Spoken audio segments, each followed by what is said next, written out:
A nice, quiet residential neighborhood in a rural part of Macon County. And now it's turned into a junkyard. Homes in the Bambi Pointe subdivision in Oakley that should hold their value for years, if not decades. If we had to sell now, we would lose money. Joe Williams and his neighbor Cindy Griffin, their beautiful homes overlooking a pond, complain about the view on the other side. He's got a landfill going on there. Anybody that's got anything to dump, he lets them dump on his property. He just started bringing things in on trailers and dumping it. The person Cindy is referring to is 79-year-old Norman Sarver. Sarver lives across the pond, is retired, and developed Bambi Pointe. But Griffin and Williams tell me Sarver has turned his property into an eyesore. Griffin purchased a lot in the subdivision for her home more than a decade ago. 13 years. This is how the property looked in this photograph from 2006. Across the way from the pond, it was beautiful. Just looked like a lush park. Oh, it was pristine. It was a green field. We had all kinds of deer and turkey out here, and now it's turned into a junkyard. Their complaints center around debris on the Sarver property, including unsecured propane tanks, unregistered vehicles, which Sarver says are now registered, along with a host of other items such as used lumber, construction material, and scrap steel. And he also has a bunch of old rusty equipment that he brings in, and he'll work on it and cut it up, and then it sits, he loses interest and goes on to something else. We went to Sarver with their complaints, but he told us his lawyer did not want him to speak on camera, but says as far as he's concerned, Williams and Griffin are just complainers. Cindy and Joe have made numerous complaints to various government offices. We've made complaints since 2018.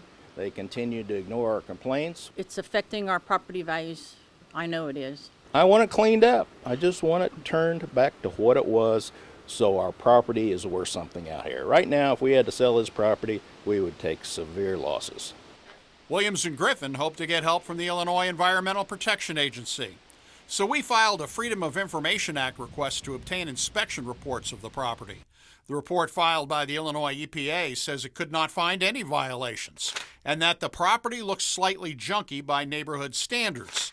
Sarver told the EPA that complaints are from what he calls stuck-up rich people, and he threatened to fill in the pond just to spite his neighbors.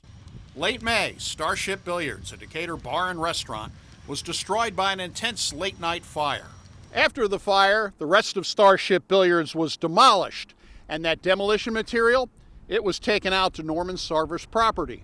Video shows the material being dumped.